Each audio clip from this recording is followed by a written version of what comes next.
So I deleted my last league video because I feel like it had no purpose, but I just read over this behavioral systems that they're implementing. I don't know if it's been implemented already. It's going to be implemented mid-July, okay. They're implementing a new system where you can get automatically banned and a writer doesn't have to actually look at the game. I think what it comes down to is there's certain types of personalities that, like, for me, for example, I get reported a lot whenever I play Dota or I play League because I just don't care how my teammates feel. Like, my goal is to grind as many games as possible in the shortest amount of time. Whether that means I need to grief games to just get them over with quickly. I don't spend energy in losing games. So I'm the type of player that, like, it's over for me, basically. Like, this system in Dota just ruined me. Like, I tried to queue up on my Dota account and then it gave me some type of message where it said, like, I was reported more than like 99 point something percent of players. Even though, like, I had a 60 win rate. I'm a good player to play with if you want to win. If your goal is to win and you have me on your team, you're going to win more than 50% of your games with me because I have a 60 win rate in like 450 games or something. I started at 2K rating and I climbed up to like 3,600 using my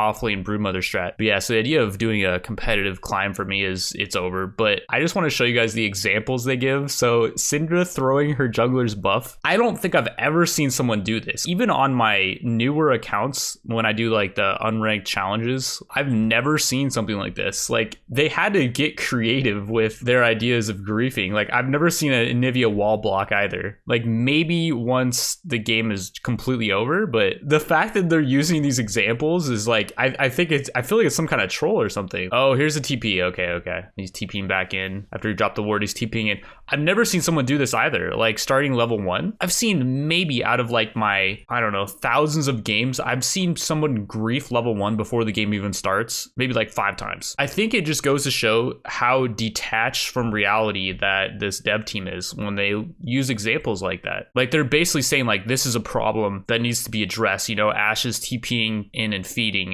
in a lot of games, you know? I mean, yeah, that could happen if the game scores like 0-10, but I don't see that happening in normal situations. They're also finally addressing the issue of dodging, but they're not really addressing it. They're adding a new tier of dodge so that if you dodge 3 times in 24 hours, you get a 12-hour lockout and minus 10 LP. You guys gotta understand, LP does not matter. It means nothing. It doesn't affect your matchmaking rating, aka how much LP you're getting per win. So the idea is in your long-term climb over like 100 games, losing 10 LP is not gonna matter even at all. It's going to have absolutely no effect. And as far as a 12-hour lockout, you can just have multiple accounts and just swap between them. Most players do because they're afraid to play at higher MMRs, because if you want to try a new strat on your higher MMR account, it's too risky, because once you're in a position where basically the only thing for you to do is int after you died like 3 times in lane, you can't actually int or you're going to get banned. So you're kind of stuck in a really weird position where you're like, okay, team, we can't really win probably because I'm going to be completely useless, but I'm going to pretend like we can win because I don't want to get reported. What it comes down to, and this is what I don't understand about the League community, is they treat solo queue as if you're performing surgery. Like, if you fail one game, it's literally life or death for someone, and it's just not, that's not the case at all. Like, you're playing a video game to have fun. At the point where you're not having fun, just go do something else. Honestly, just put the thing down and then just go do something else. Like, I would rather play with players that at the point where they're not having fun, they just leave so I can just leave, so I don't have to work with someone who they obviously aren't going to be working well with the team. And at higher MRs, you have one person that fails, the entire team is going to fail. A lot of people will eventually come to this realization if they do get actually competitive with the game. I'm talking like you're playing with the best players in the world type of competitive. But yeah, you're not even getting paid to play solo queue. It's like at the point where you're not enjoying yourself, go do something else. A few months ago, I was going to make a video on this, and like I was just thinking, why is Korea so good? And why is the American region since 2011, and by the way, that's me, why have they only made it to Worlds just once? And I feel like other regions, especially in Korea, where you can't actually get banned, like Korea, you have one account and I'm pretty sure it's near impossible to get banned. Korea is a region known for people just intentionally feeding games when they just don't feel like playing the game. And so what that creates is a situation where everyone is playing if they feel like it. And that's what League used to be like back in season 1 too. Like, if you didn't feel like playing, you didn't have to worry about some rioter banning your account, because the game just wasn't that big back then. Like, there wasn't a rioter looking over every single report. And you had people like Tyler One that would just spout off just walls of the most vile just garbage at people. And the dude, yeah, eventually he got banned, but from what I remember, it took a long time for Tyler One to get banned. And personally, by the way, I never thought that Tyler One should get banned. I thought he was actually one of the funnier players to play with, and players like Tyler One actually motivated me to, you know, just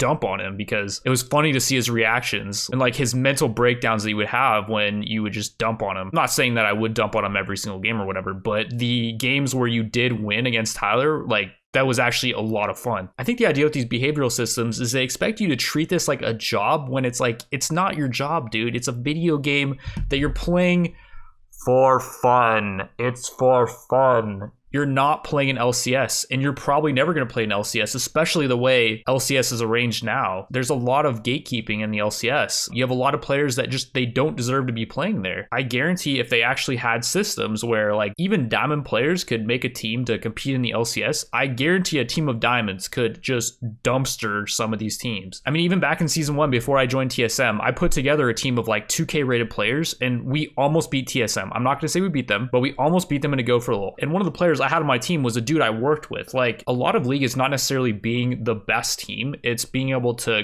theory craft like a really good team composition. And if you can run that composition really well, then yeah, you can beat some of the best teams in the world. The idea that like there's certain players that they're so good at the game, like it's total BS. Anyways, I went off on a tangent there. Personally, if it were up to me, like none of these behavioral systems or anything like that would exist. Like maybe ban people if they say like some effed up things. I'm talking like doxing or something like that. And also if they're cheating, obviously, like if they're using scripts or whatever. But as far as like normal trash talk, or like as far as like inting or just AFK in games, like that's just a normal thing that's gonna come when you're playing with random players every game, you know?